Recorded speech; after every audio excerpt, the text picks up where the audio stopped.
The chairman is Mr. Zhu Guangzhou. Attorney, yung chairman, walang influence. Nagpe-preside lang siya. That is your opinion. Is there a switchboard that is held by the chairman, Chinese, in Beijing? Is that correct? Will you allow a Chinese like me, singkit looking, put a button that will stop supply in Luzon? Can that happen? We will not allow that to happen. So, Mr. Chairman, in this committee, what are we talking about? What are we talking about? Of course, all the representatives from NGCP are all Filipinos here. Agreed? Opo. Opo. No, kasi actually, most of the queries and questions of the members have been asked by the members who asked questions earlier. Ako lang kasi na bagabag ng kaunti sa mga ibang informations, ma'am, na narinig ko, attorney. For example, ano ba yung nabanggit kanina? Yung chairman ba? Sino po ulit ba yung chairman? Based on the 2024 GIS ng NGCP po, the chairman is Mr. Zhu Guangzhou. Ang nationality niya po na naka-indicate dito sa GIS ay Chinese. Ma'am, sinagot nyo na. Tinatanong ko pa lang yun. But thank you, ma'am, for answering agad. Pero, bakit po kaya Chinese yung naging chairman sa tingin nyo, ma'am? Katulad po ng sagot ko kanina, Mr. Chair, how the board of directors operate, sila po yung nakakaalam. At saka po, pinasasubmit na rin po ni Congressman Suarez yung minutes of the meeting ng election. Yes, ma'am. Opo. Kasi all the answers have been technical. I'm trying to talk to you as representatives of NGCP on a more, let's say, personal, yung opinion po ninyo. Matagal na rin po kayo sa NGCP, 2019, tama po ba, ma'am? 2019, Mr. Chair. Ma'am, kayo po, since when po kayo nasa NGCP? Since 2011. 2011. So, more than a decade. Sir, kayo po? 2009 po. 2009. Mas antigo si Sir sa inyo. Pareho. No, yung ano lang kasi sa akin, hindi ba kayo... Ako kasi, ng first time I've heard dun sa sinabi na yung chairman natin, although yes, ipapass nyo sa committee yung mga minutes of the board, hindi ba kayo na babagabag na...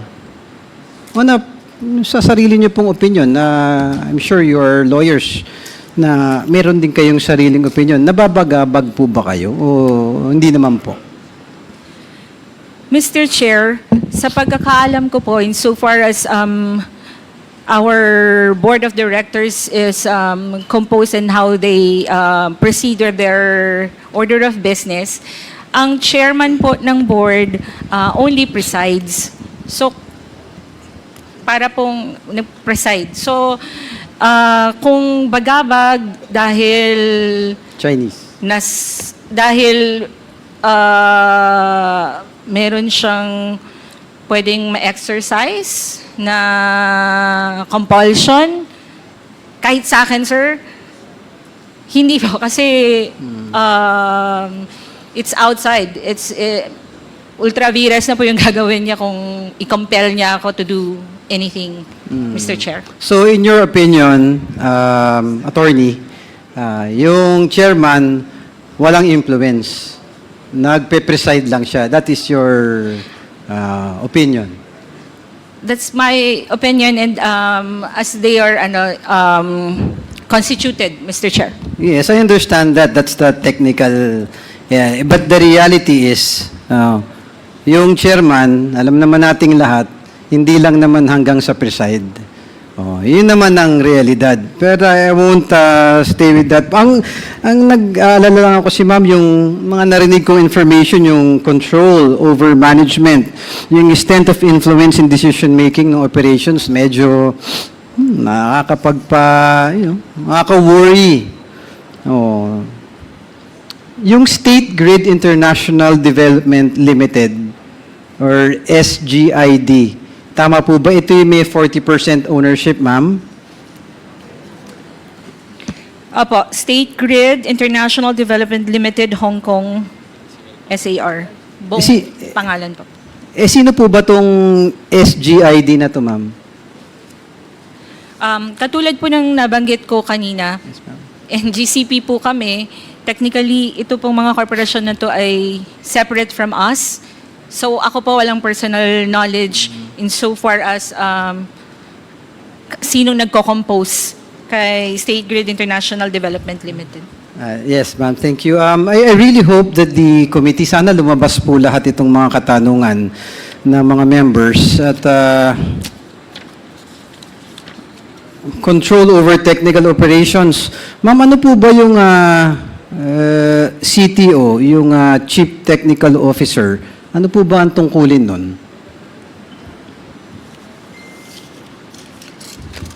Good evening, Mr. Chair.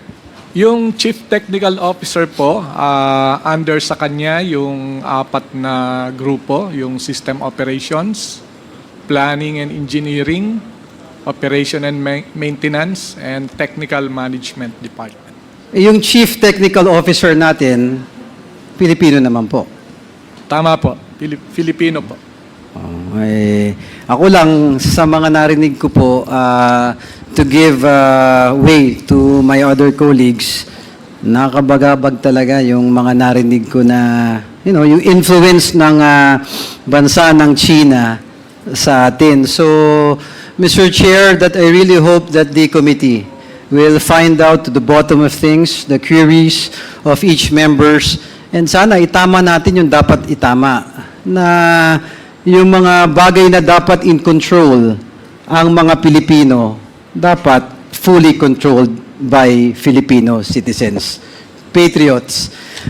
Just one quick manifestation, Mr. Chair, na I'm in full support of the investigation of this committee. And in the end, wala naman pong magmamalasakit sa ating mga Pilipino, kundi tayo rin kapwa mga Pilipino. Maraming salamat, Mr. Chair. Thank you very much, the Honorable Ernest Janicio of the City of Manila. Mr. Chairman, if there's anything Congress will do, it is to give due process to everyone who comes here, and we follow the law and we follow the Constitution. Constitutional. It is stated the chairmanship of the NGCP but a Chinese citizen violates the Constitution. I will now read to you, Mr. Chairman, the exact provisions of Section 11, Article 12. That is on franchises. It states, Mr. Chairman, the participation of foreign investors in the governing body of any public utility enterprise, such as NGCP, shall be limited to their proportionate share in the capital. And all the executive and managing officers of such corporation or association must be citizens of the Philippines. This is what is referred to by some of our members. SEC, can you please tell us whether chairmanship of any board is an executive or managerial position?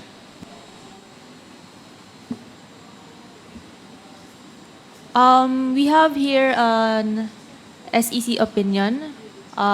It's stated here that an alien national may assume the post of chairman of the board whose act shall be limited to that of a presiding officer during board meetings. So, if chairmanship, foreigner may be allowed as chairman of the board, but it should be qualified that his act should be limited to that of a presiding officer of a board meeting. So, if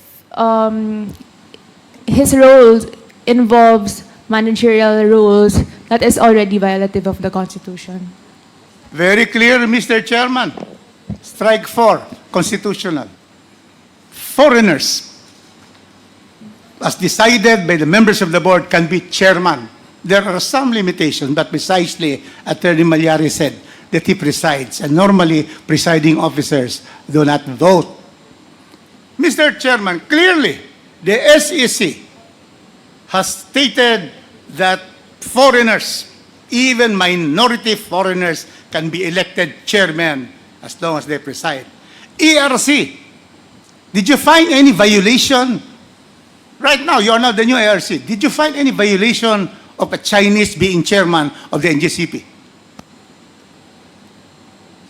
Mr. Chair, we have not, that is not part of the reset, so we have not evaluated that. With the request of Congressman Kimbo earlier, we will include it in our report once we study the shareholder structure as well. Well, you have to be guided by the proceedings of the Constitutional Commission.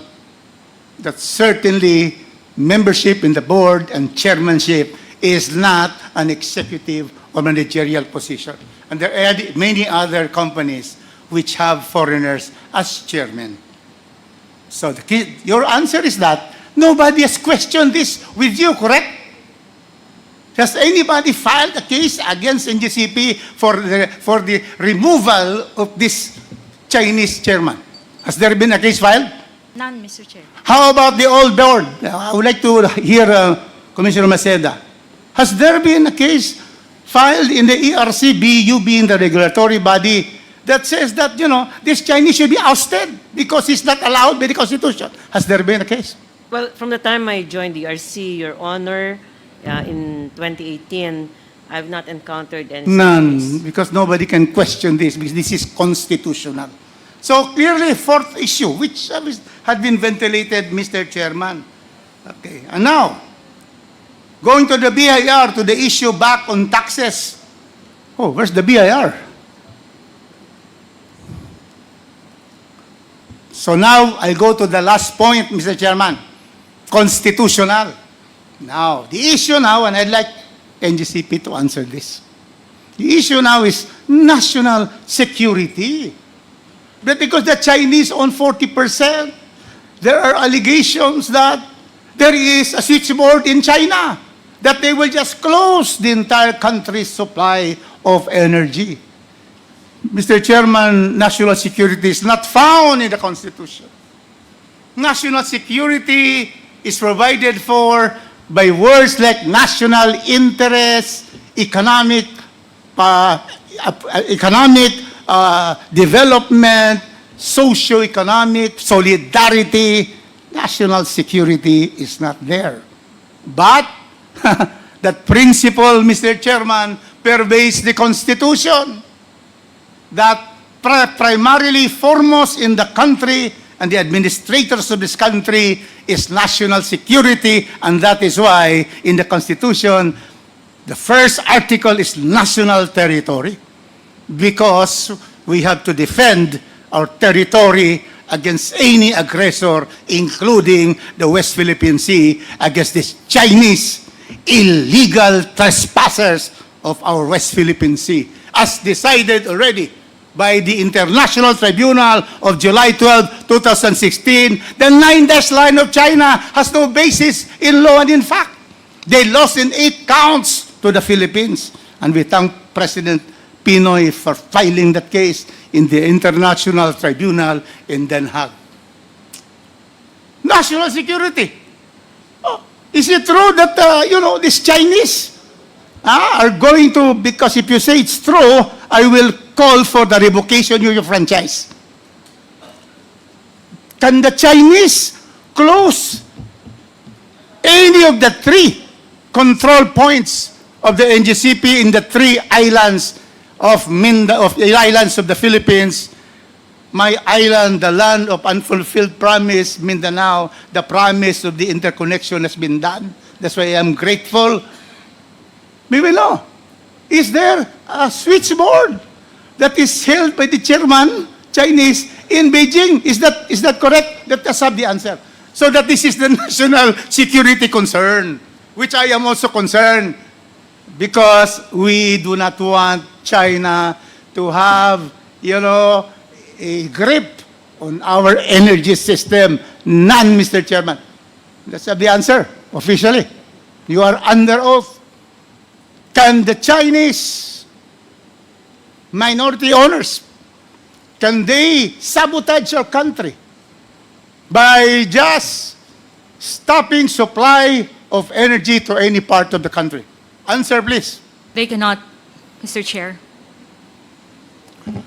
Also, the answer of Mr. You're a lawyer like me, so let's give it to the more technical ones. Yeah, come here, Mr. Aguilar.